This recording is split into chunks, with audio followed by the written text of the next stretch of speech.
Assalamualaikum warahmatullahi wabarakatuh.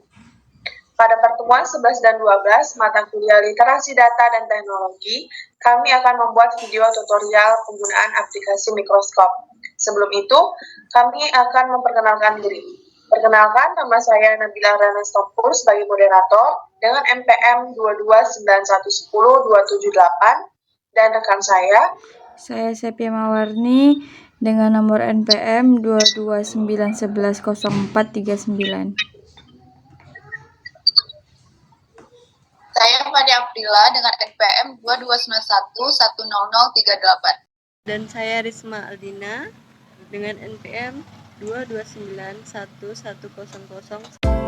Assalamualaikum warahmatullahi wabarakatuh. Nama saya Sepia Mawarni, kelas 2A, mata kuliah Literasi Data dan Teknologi. Pada kesempatan kali ini saya akan memberikan sebuah tutorial. Ada 4 jenis, yaitu memberikan daftar isi, memperbarui daftar isi, memberikan penomoran halaman biasa, dan penomoran halaman format. Di sini kita sudah punya contoh makalah yang bisa kita jadikan acuan. Yang pertama itu, jika ingin membuat sebuah daftar isi, teman-teman bisa ke toolsnya view. Lalu di sini kita aktifkan dulu navigation pen-nya agar kita bisa melihat judul-judul dari makalah kita. Sebelum kita membuat daftar isi, langkah pertama yang harus kita lakukan yaitu menghidingkan judul-judul besar ataupun anak-anak dari judul besar tersebut. Seperti di sini kita mulai dari kata pengantar, itu kita blok dulu. Lalu kita ke home, di situ ada namanya heading 1. Kalau buat judul besar kita pakainya heading 1. Lalu karena di sini formatnya masih warna biru, tandanya dia belum tersetting. Lalu kita klik kanan saja, update heading, maka dia akan langsung muncul di sini di navigation pen-nya. Kata pengantar udah, lalu ke bab 1 pendahuluannya. Di sini tulisan heading 1-nya sudah tidak biru lagi, tandanya dia sudah terformat sebelumnya. Jadi kita tidak perlu update lagi, langsung saja kita klik. Nah, kenapa bisa bab 1 dan pendahuluannya terpisah? Itu karena ketika kita membuat bab 1 dan pendahuluannya, itu teman-teman hanya menggunakan enter, tidak memakai format shift plus enter. Maka di sini kita ubah jadi shift plus enter, maka dia akan menjadi satu terpadu di sini. Lalu latar belakangnya ini merupakan anak dari bab 1, maka kita pakai heading 2. Heading 2 ini karena dia masih biru, belum terformat, maka kita klik kanan, kita update dahulu. Nah, maka dia akan menjadi anak dari bab 1. Begitu juga selanjutnya rumusan masalah, heading 2. Tujuan juga merupakan masih anak dari bab 1. Selanjutnya bab 2. Bab 2 ini judul besar ya, jadi kita bikin jadi heading 1. Nah, terpisah karena dia belum di shift enter kan. Jadi shift enter itu penting ya teman-teman ya, supaya dia tidak terpisah ketika kita mengheadingkannya untuk membuat daftar isinya. Di sini 2.1 kita headingkan 2 karena dia anak dari bab 2. Nah,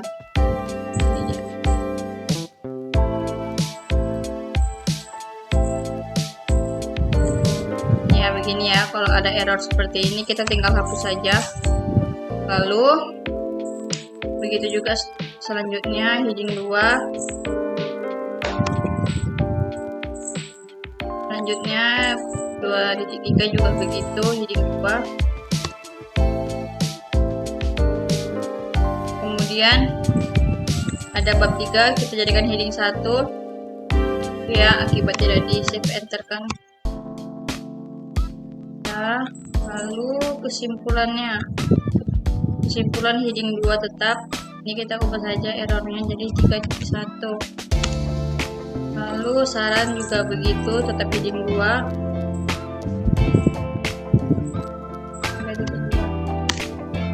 Sudah, lalu terakhir itu ada daftar pustaka judul besar, kita jadikan heading 1.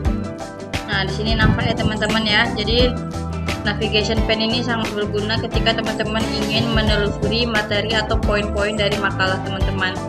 Jadi teman-teman tidak perlu lagi repot-repot untuk scroll jauh-jauh. Teman-teman tinggal langsung klik saja di sini, langsung ke latar belakang atau langsung mau nengok saran bisa. Gitu. Udah.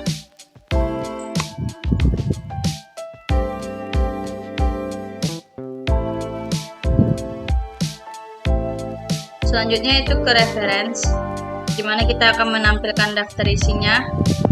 Di bab 1 ini kita tambahkan dahulu blank page, yaitu dimana kertas kosong untuk meletakkan daftar isi. Setelah kita klik di bab satunya, lalu kita ke insert, di pojok belah kiri itu ada opsi blank page, kita klik aja. Maka di sini akan ada kertas kosong, lalu kita ketik aja daftar isi. Lalu ke reference. Ke reference ini ada belah kiri pojok itu table of contents.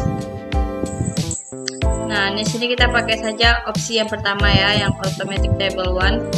Nah, maka dia akan secara otomatis muncul seperti ini, sudah tersusun rapi. Selanjutnya itu bagaimana cara kita mengupdate table. Nah, misalnya nih di bab 2 nih teman-teman akan menambahkan poin atau materi baru. Teman-teman bisa langsung saja ketik seperti biasa dulu, 2.4, misalnya manfaat teknologi. Lalu selanjutnya teman-teman bisa menghidingkan dia tetap jadi heading 2 karena dia anak dari heading 1 bab 2. Ini dari sini di navigation pen-nya dia sudah ada ya 2.4-nya. Di daftar isi dia belum ada nih, masih 2.3 terakhir. Nah, di bagian atas setelah kata pengantar ini kita klik sekali, nanti muncul tuh update table. Kita update, terus pilih opsi update entire table. Nah, oke. Tuh dia. Muncul ya. Selanjutnya itu bagaimana memberikan penomoran halaman biasa. Nah, mudah saja teman-teman bisa letakkan dulu kursornya di sini di samping akhir kalimat kertas yang pertama, lalu ke insert. Di sini ada page number. Format page numbernya di sini udah dapat 1 2 3, lalu page numbernya bottom of page. Pilih opsi plain number 2, tergantung teman-teman seleranya yang mana.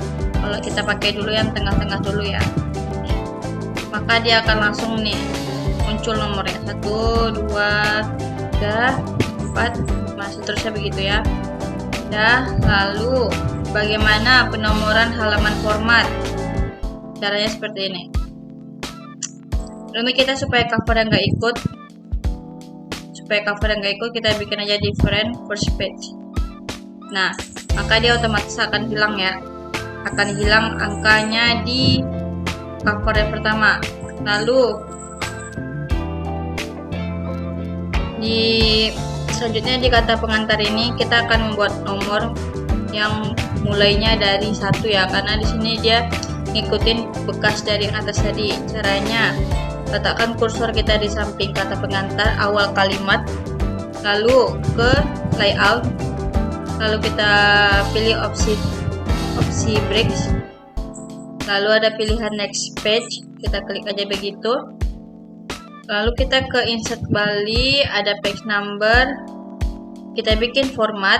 Kalau untuk kayak cover, daftar isi sama kata pengantar itu biasanya kita pakai angka Romawi. Nah, di sini ada beberapa format yang sudah disediakan. Kita klik, baru startnya kita bikin dari 1 ya. Oke. Maka dia akan menjadi page numbernya, terus kita pilih dulu sini. Udah. Saya teman-teman ya bisa. Kalau ini saya dari ini kita bikin juga different.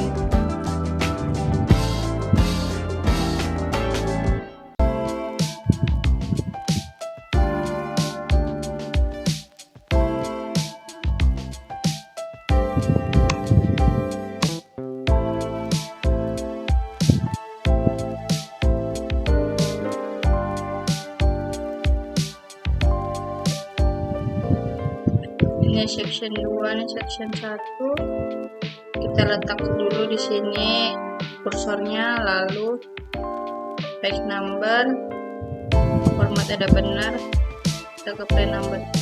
Tuh. Kita letak kursor di sini.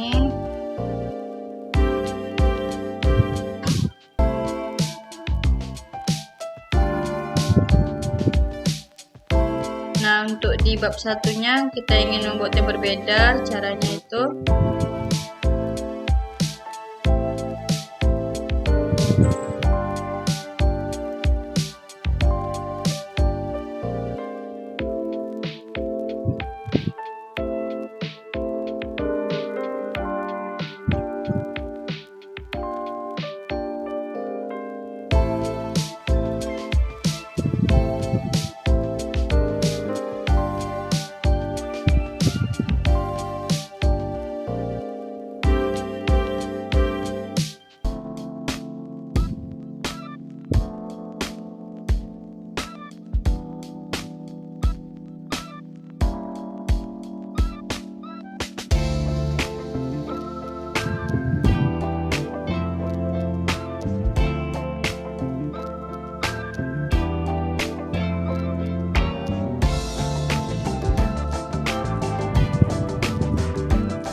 kita akan membuat penomoran halaman format.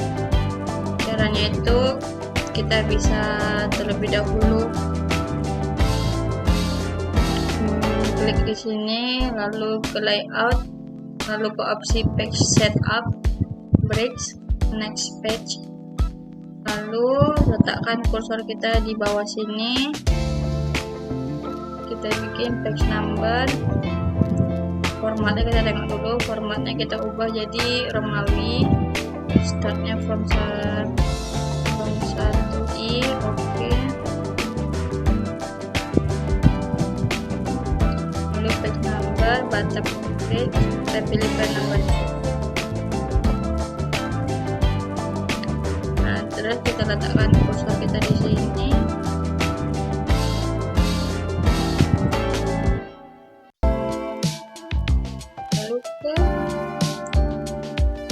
Kita bikin different. Oke, different sudah. Lalu ke bab 1 kita letakkan kursornya karena kita akan membuat bab 1 dan seterusnya itu menjadi angka biasa ya. Letak di sini, lalu ke layout. Kita next page lagi. Sudah. Lalu kita ke bagian bawahnya. Kita ubah format page numbernya menjadi angka biasa 1, 2, 3. Oke. Nah, sudah ya begitu. Ya.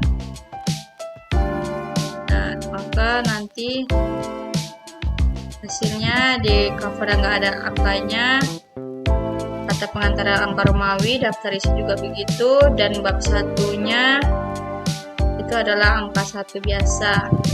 Lalu kita ke daftar isi, kita update kembali angkanya karena kan di sini tidak sesuai ya angkanya. Kita update page number only.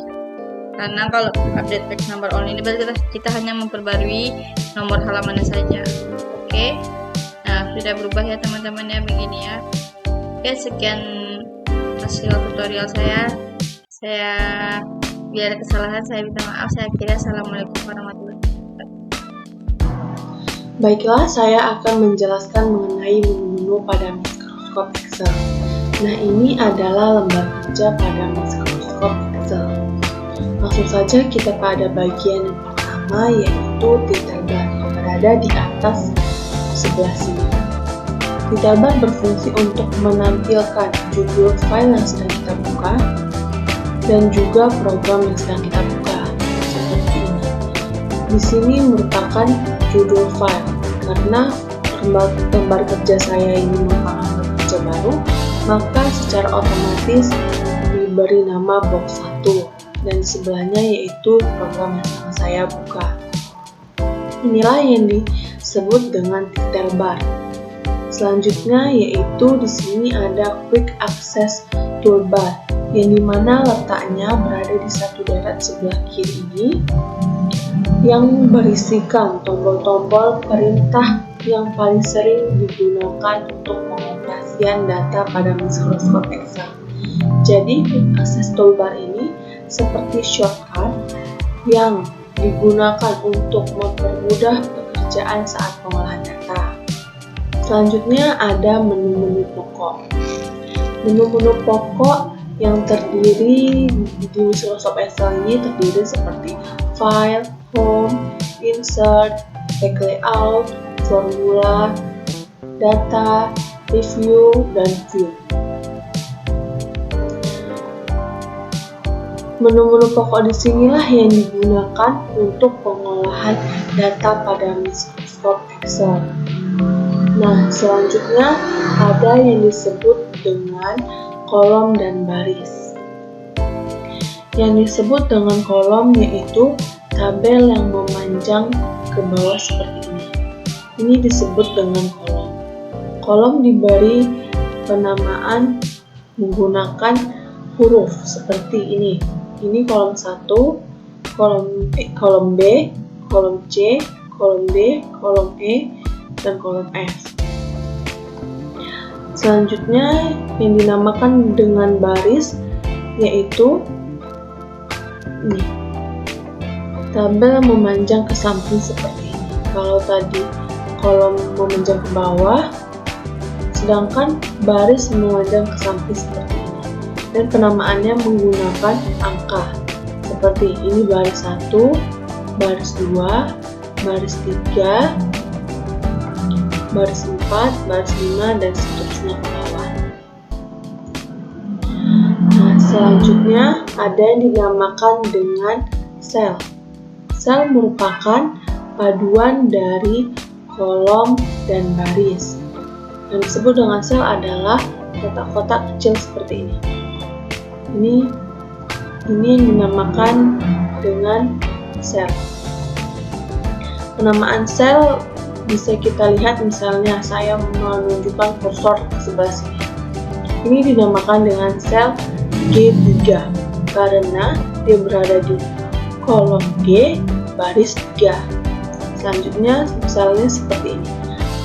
Saya menunjukkan di sel K2 di mana dia berada di kolom K dan di baris 2. Itu yang disebut dengan sel. Selanjutnya ada namakan dengan name box yang terletak di sebelah sini. Name box berfungsi untuk menampilkan sel yang sedang kita aktifkan.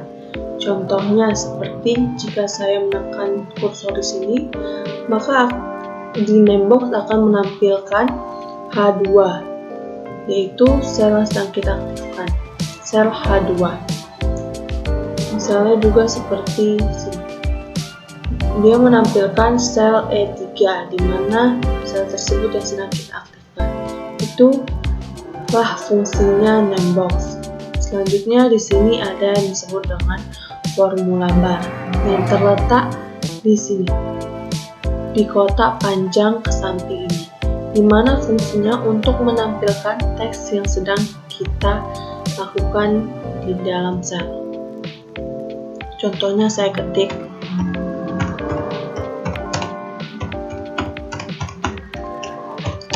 maka yang akan ditampilkan formula bar adalah teks yang sedang saya ketik di dalam sel tersebut. Itulah fungsinya formula bar. Selanjutnya ada yang dinamakan dengan scroll bar yang terletak di kanan sini dan di paling bawah sini. Berfungsi untuk menggeser lembar kerja kita. Ada dua jenis scroll bar, yaitu di mana scroll bar vertikal dan scroll bar horizontal. Ini yang dinamakan dengan scroll bar. Selanjutnya ada yang dinamakan dengan fitur zoom in ataupun zoom out yang berfungsi untuk memperbesar maupun memperkecil lembar kerja kita. Jika kita ingin memperkecil lembar kerja kita, maka tekan dan minus ini, maka lembar kerja kita akan mengecil, Dan jika ingin memperbesar, teman-teman bisa menekan tanda plus di sini. Teman-teman bisa menyesuaikan keinginan besar atau kecilnya lembar kerja yang teman-teman inginkan. Inilah yang dinamakan dengan fitur zoom in maupun zoom out. Nah, selanjutnya ada yang disebut dengan worksheet yang berada di sebelah sini. Misalnya teman-teman sudah selesai mengerjakan lembar kerja yang ada di sini, maka teman-teman bisa menambahkan lembar kerja baru, namun tetap berada di dalam satu file, seperti ini. Maka lembar kerjanya sudah terganti. Jika ingin menambahkan, tekan tanda tambah seperti ini, maka lembar kerjanya akan bertambah. Nah, seperti ini kita bisa kembali kepada lembar kerja yang kita inginkan, tapi tetap berada di dalam satu file. Setelah kita memahami menu-menu pada Excel tadi, maka sekarang kita akan memahami mengenai formula dasar di mikroskop Excel. Yang perlu kita ketahui terlebih dahulu bahwa formula dasar ini melakukan perhitungan data yang ada di Office Excel ini. Yang dimaksud dengan perhitungan tersebut yaitu aritmatika dasar. Kemudian setiap kita menghitung suatu data di Excel, ini ada dasar-dasar yang harus kita ketahui. Dasar-dasar yang harus kita ketahui yaitu setiap kita ingin membuat fungsi pada Excel, kita harus mendahulunya dengan sama dengan. Artinya, setiap kita ingin membuat fungsi pada Excel, kita harus mendahulunya dengan.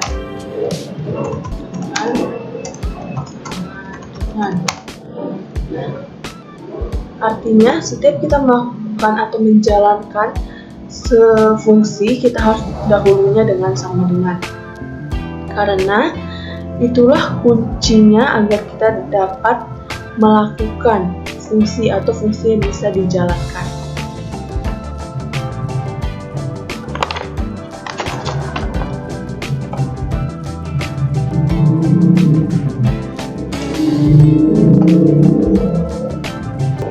Baiklah, pertama saya akan membagikan bagaimana untuk membuat rumus aritmatika dasar. Bisa kita lihat di sini, aritmatika ini terdiri dari perhitungan, pengurangan, perkalian, dan juga pembagian. Di tabel ini sudah ada contoh data, maka kita akan membuat rumus aritmatika dasarnya, yaitu yang pertama perhitungan. Caranya yaitu, ingat ya teman-teman, harus didahului dengan sama dengan. Buka kurung, tekan data pertama, karena ini perhitungan maka menggunakan tanda plus, tekan data kedua, tutup kurung, enter.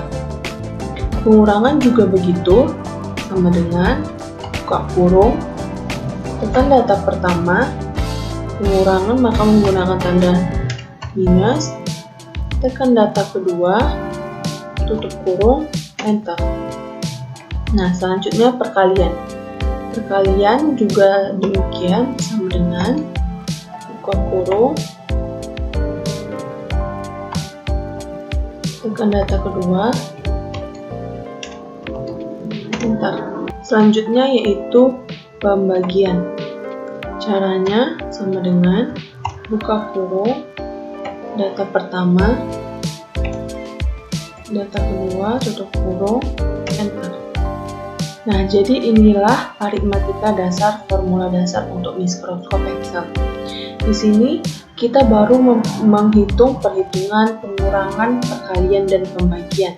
Lalu bagaimana menghitung data keseluruhan dari tabel? Untuk itu, kita bisa lihat contoh tabel yang akan saya buat.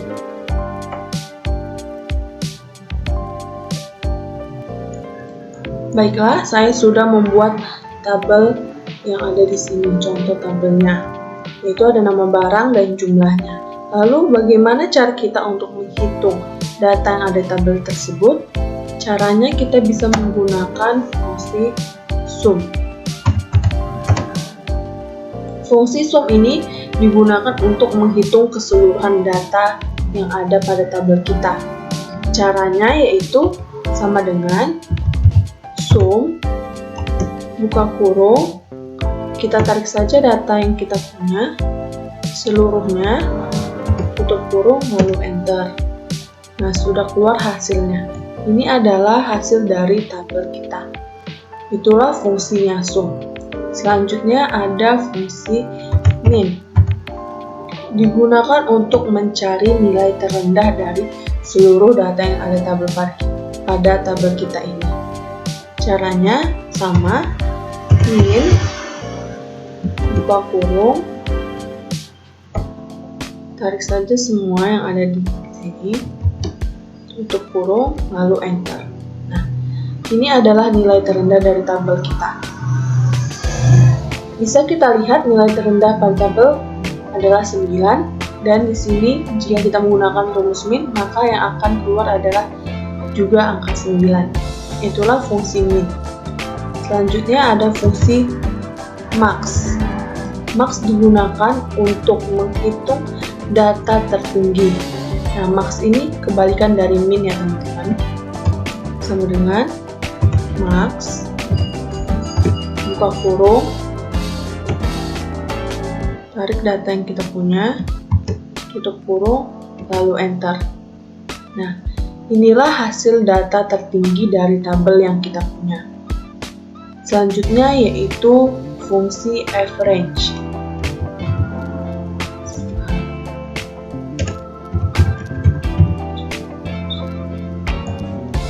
Yaitu fungsinya untuk menghitung rata-rata yang ada pada tabel kita. Caranya yaitu sama dengan average, buka kurung, tarik data yang kita punya, tutup kurung, lalu enter. Nah, inilah rata-rata dari data yang kita punya. Selanjutnya yaitu fungsi count.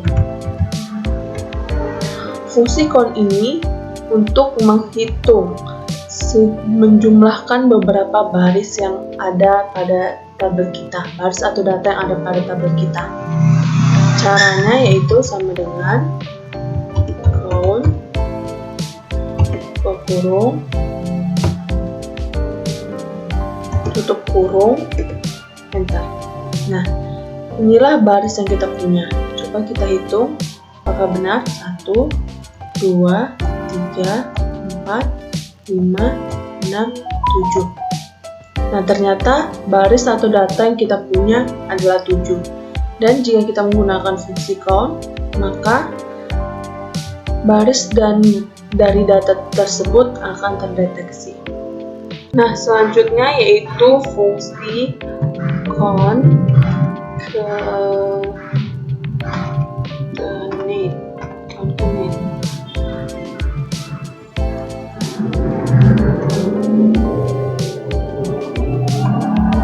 Yang berfungsi untuk menggabungkan dua kalimat. Contohnya saya buat kalimat di sini ya, kalimatnya. Hari ini cerah. Nah, jangan kita sambungkan kalimatnya, namun kita buat di sel yang lain.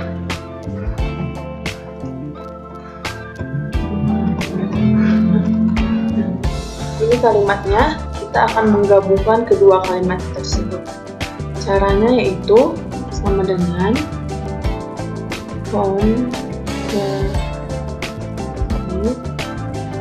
buka kurung, tekan sel yang ada, terus beri tanda titik koma, lalu tekan kalimat yang kedua, tutup kurung, lalu enter. Nah, kalimat tersebut telah menjadi atau telah tergabung menjadi satu sel seperti ini. Inilah fungsinya concatenate. Inilah formula-formula dasar yang ada pada mikroskop Excel, yaitu aritmatika dasar dan fungsi-fungsi yang ada di sini yang tadi saya jelaskan. Baiklah, kita akan mempelajari fungsi logika. Sebelum itu, kita harus memahami pola logika umum terlebih dahulu. Ini contoh pola logika umum.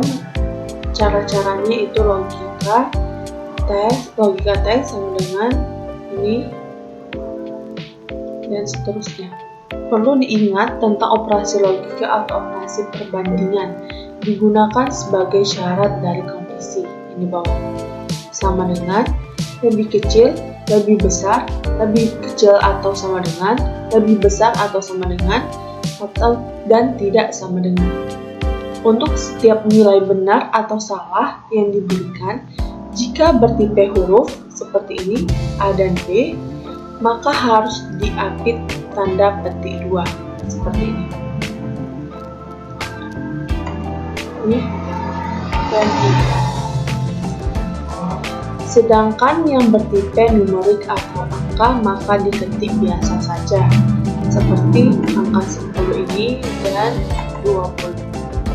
Untuk lebih jelasnya, kita akan masuk ke contoh soal.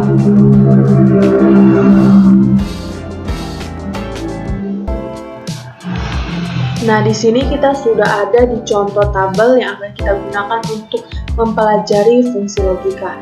Fungsi logika yang ada di sini yaitu pertama fungsi if, fungsi or, fungsi and, dan juga fungsi not. Fungsi if sendiri digunakan untuk memberikan pernyataan suatu kondisi. Seperti contoh tabel di sini, fungsi if di sini digunakan untuk menentukan apakah siswa tersebut lulus ataupun tidak. Yang kedua itu fungsi or. Fungsi or untuk memberikan nilai true jika salah satu inputnya bernilai benar, jika kedua inputnya salah maka bernilai false. Yang ketiga yaitu and. And digunakan untuk memberikan nilai true jika semua inputnya bernilai benar. Jika salah satu inputnya salah maka menghasilkan false. Yang terakhir yaitu fungsi not. Fungsi not digunakan untuk membalikkan suatu pernyataan dengan output true ataupun false. Maka dari itu kita langsung masuk saja ke fungsi yang pertama yaitu fungsi if. Cara pekerjaannya yaitu sama dengan if buka kurung ambil datanya. Nah, di sini ada pernyataan. Pernyataannya itu siswa lulus jika nilainya lebih besar daripada 75. Maka di sini kita tulis lebih besar sama dengan 75 titik 2 tanda kutip lulus petik 2 titik koma petik 2 tidak lulus petik 2 dan tutup kutip. Mengapa di sini dibuat titik 2? Karena lulus dan tidak lulus ini menggunakan huruf seperti yang kita pelajari di sini tadi. Untuk setiap nilai benar ataupun salah yang diberikan, jika bertipe huruf maka harus diapit tanda petik 2 seperti contoh di sini, lulus dan tidak lulus. Sedangkan yang bertipe numerik atau angka maka diketik biasa saja seperti di 75. Maka dari itu kita tinggal enter. Nah, sudah keluar hasilnya. Lalu kita tarik ke bawah seperti ini dan lepas. Inilah cara penggunaan fungsi if. Selanjutnya itu fungsi or. Caranya itu sama dengan or buka kurung data pertama, karena siswa lulus jika nilainya lebih besar daripada 75, kita ketik lebih besar sama dengan 75 titik koma data yang kedua lebih besar daripada 75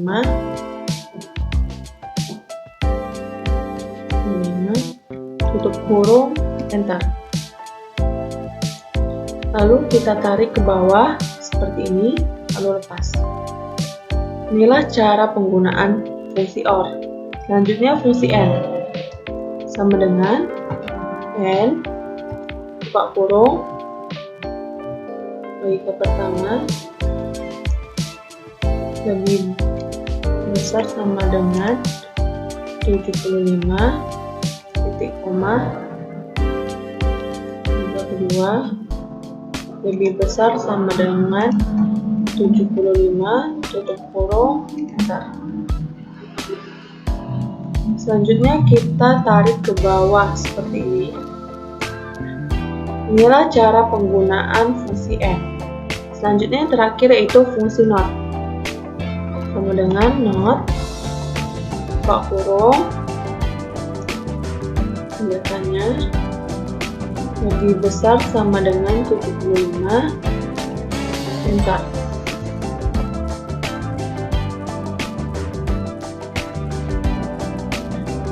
Inilah cara penggunaan fungsi logika if, or, and, dan not. Baiklah, selanjutnya kita akan mempelajari fungsi logika ganda.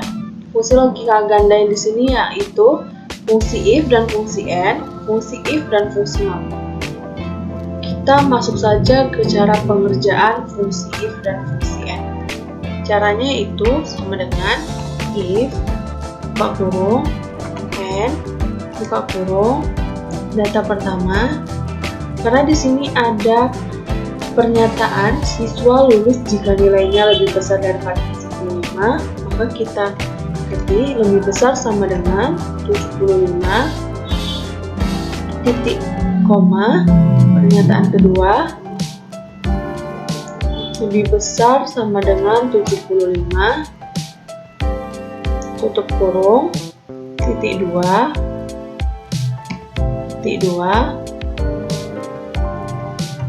true, titik 2, titik koma, titik 2, false,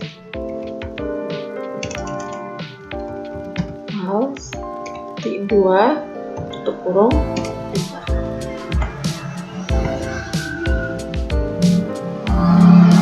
Inilah cara pengerjaan fungsi ganda if dan and. Selanjutnya itu fungsi ganda kedua yaitu if dan not. Caranya sama dengan if, buka kurung, not, buka kurung lagi, data pertama lebih besar daripada data kedua, tutup kurung, titik koma, titik 2, true, titik koma, titik 2, false, titik 2, tutup kurung, enter. Langsung kita tarik saja, lalu lepas.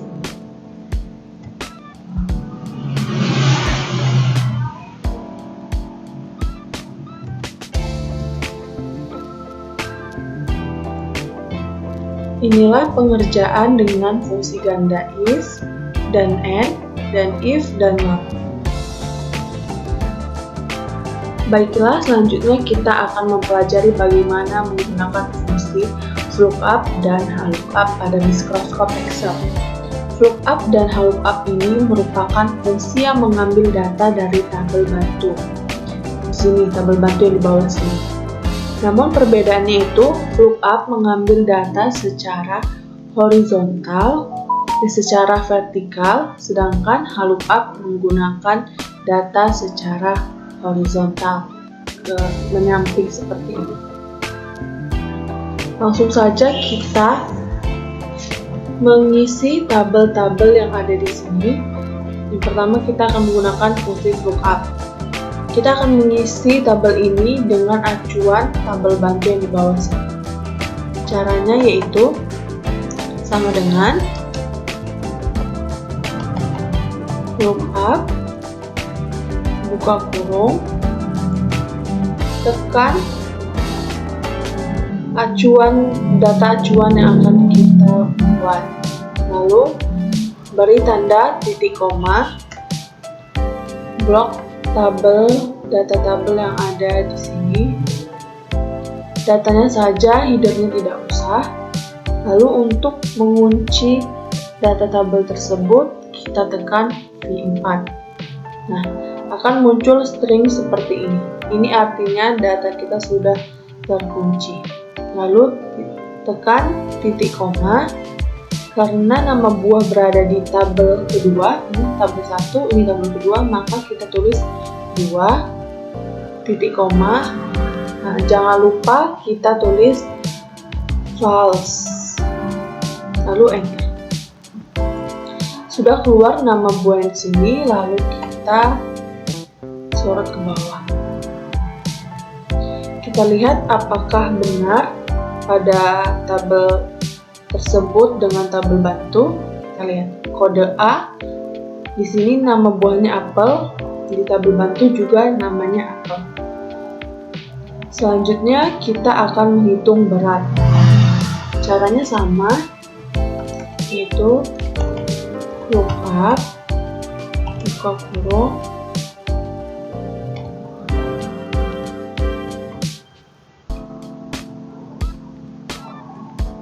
kita kunci, jangan lupa tekan V4 titik koma, dan ini berat berada di tabel 1, 2, 3, dia berada di tabel ketiga, maka kita tulis di 3 titik koma, lalu jangan lupa false dan enter. Kita tarik ke bawah,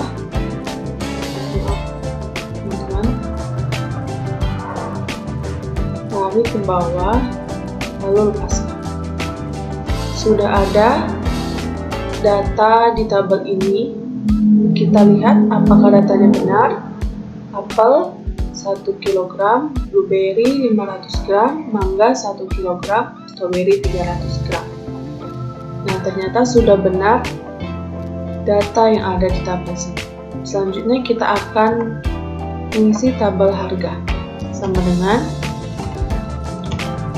lookup, buka kurung,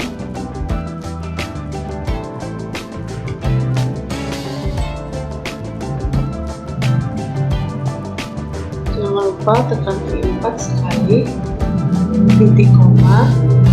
Harga berada di tabel keempat, maka kita tulis 4 titik koma, kita tulis false dan enter.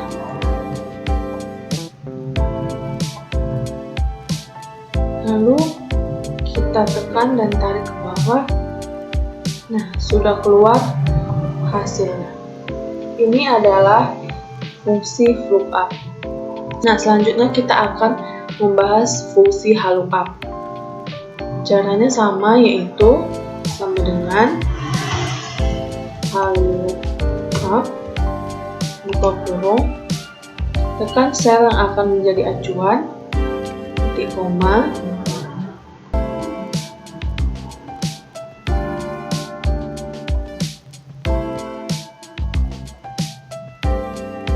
ambil data yang ada tabel bantu, datanya saja, lalu tekan V4 sekali, titik koma, tabel nama buah berada di tabel nomor 2, maka tekan 2, titik koma, false, enter.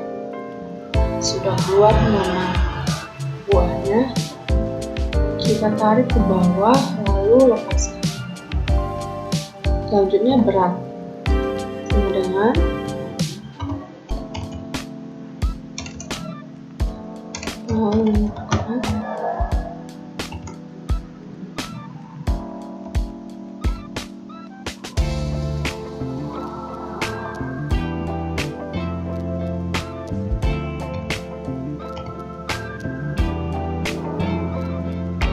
tabel berat berada di tabel nomor 3, jadi tabel 3, titik koma, false, enter.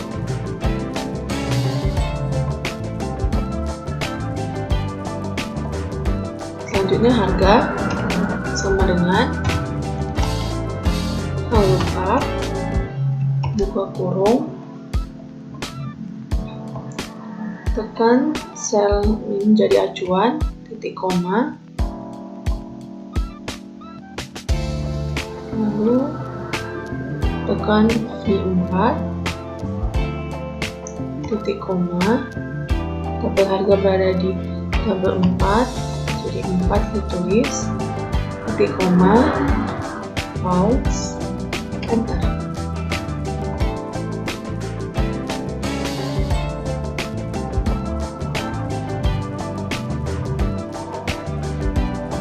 Inilah cara kerja fungsi lookup. Assalamualaikum warahmatullahi wabarakatuh. Nama saya Risma Aldina. Di sini saya akan menjelaskan tentang insert grafik, gambar, dan tabel. Yang pertama itu yang saya cari itu data, contoh data, lalu membuat tabelnya.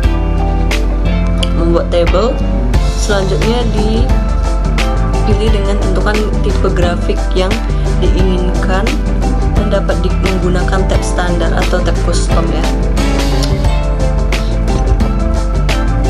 Yang kedua itu kita pakai diagram scatter, dimana diagram scatter ini berfungsi untuk melakukan pengujian terhadap seberapa kuatnya hubungan antara dua variabel.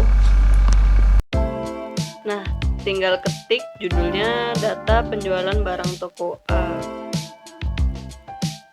Selanjutnya kalian bisa klik charts yang ada di insert. Nah, muncul, tinggal kita sesuaikan di samping grafik tadi. Kemudian masuk ke data dan klik what if analysis dan akan muncul bacaan data analisis di sebelah kanannya. Tinggal klik, nah, muncul seperti ini teman-teman. Nah, jika sudah muncul gambar seperti ini, tandanya sudah selesai ya, dimana signifikan V dan V value-nya. Nah, jadi seperti ini teman-teman, sebuah gambaran yang akan dipakai oleh grafik insert dan tabel-tabelnya. Oke, sekian dari saya. Assalamualaikum warahmatullahi wabarakatuh. Saya Fani Aprila dengan NPM 22911038. Di sini saya akan menjelaskan tentang Microsoft Excel, yaitu yang pertama ada analisis toolpath, yang kedua ada trendline, yang ketiga ada slope, yang keempat ada intercept, yang kelima ada interpolation menggunakan matematika sederhana. Langsung saja saya mulai. Yang pertama itu analisis toolpath. Bisa dilihat ini saya sudah membuat, sebelumnya saya sudah membuat contoh analisis, contoh data, yaitu berupa analisis linear berganda. Nah, jika tidak atau belum muncul analisis toolpath-nya, maka di sini kita bisa memunculkannya dengan cara mengetik file yang ada di pojok kiri, lalu kita pilih option yang terletak di paling bawah. Nah, di sini seharusnya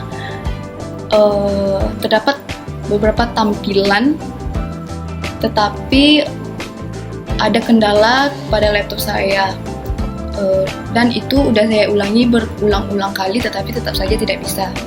Nah, tetapi itu tidak menjadi halangan saya untuk tetap melanjutkan tutorial ini. Saya akan menjelaskannya tanpa tampilan layar, yaitu ketika kita mengklik option, nanti bakal muncul beberapa Excel options. Lalu kita ngeklik add ins yang ada di bawah, itu ada peta kecil, itu ada tulisan add ins. Kita klik bagian add ins, lalu kita fokuskan saja bagian bawah, itu ada manage, lalu kita pilih Excel add ins, lalu klik go. Nah, ketika kita ngeklik go, nanti bakalan muncul add ins available, lalu kita checklist pada analisis toolpath. Dan klik OK. Ketika kita klik OK, maka kita dapat ngecek di data, yaitu di tengah atas itu ada tulisan data. Kita bisa cek di bagian data. Nah, di situ nanti muncul analisis toolpath dan terdapat beberapa option tentang data analisis yang bisa kita gunakan. Yang kedua itu saya akan melanjutkan tentang trendline, slope, dan intercept. Bisa dilihat ini saya sebelumnya sudah membuat contoh, yaitu berupa sumbu X dan sumbu Y. Nah, kita sekarang membuat trendline-nya. Ketika kita sudah membuat tabel seperti ini, lalu langsung saja kita klik insert dan pilih chart. Ketika kita ngeklik chart, itu akan muncul nanti grafik kosong dan nanti bakal muncul beberapa opsi gaya grafiknya. Nah, sehabis itu kita ngeklik kanan. Kita klik kanan lalu pilih select data.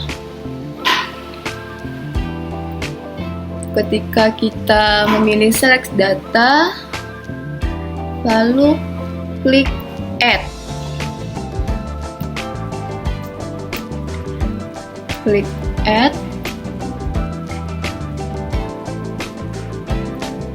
Ketika kita sudah ngeklik add,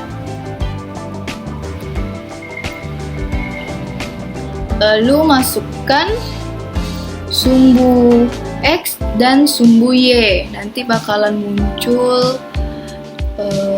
angka grafiknya.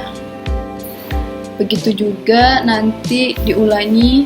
Nah, kita ngeklik titik yang ada di grafik, kita klik kanan, lalu kita fokus langsung ke bawah. Di situ ada display. Bentar. Di situ ada display equation on chart. Kita checklist dan di bawahnya juga kita checklist.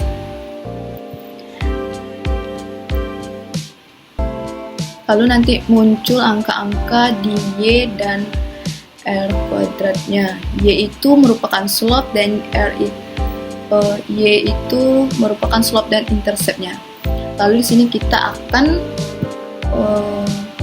membuktikan apakah benar atau salah dengan cara dengan mengetik slope, lalu sama dengan, terus sama dengan lagi kita ketik slope,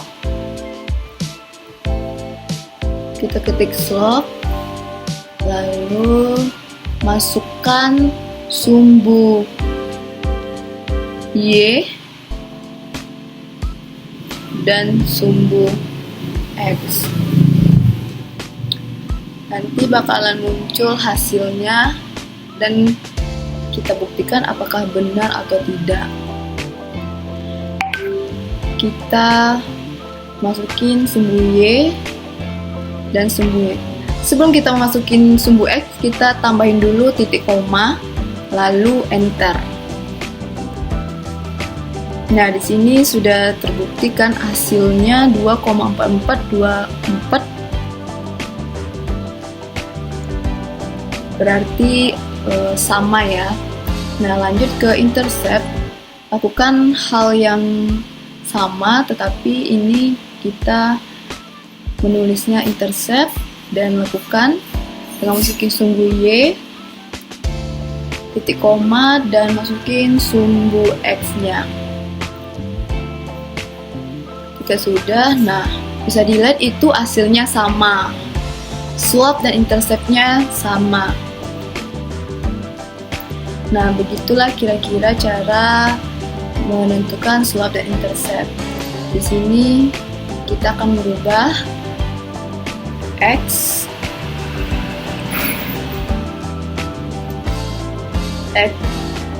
versus Y.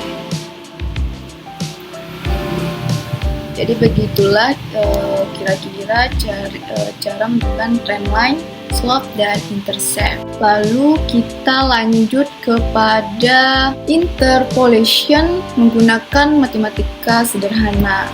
Nah, di sini saya juga udah membuat contoh, yaitu ada X dan Y. Lalu kita sudah menentukan value to interpolate-nya 17,5. Nah, jadi resultnya kita masukkan rumus, yaitu sama dengan B2 ditambah buka kurung E2 dikurang A2 buka kurung lagi dikali B3 dikurang B2 tutup kurung, lalu dibagi buka kurung lagi A3 dikurang A2 tutup kurung. Nanti kita akan mendapatkan hasilnya.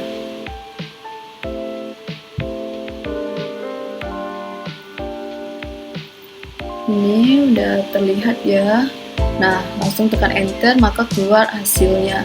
Nah, inilah hasil dari kita menggunakan rumus matematika sederhana dalam interpolation. Assalamualaikum warahmatullahi wabarakatuh.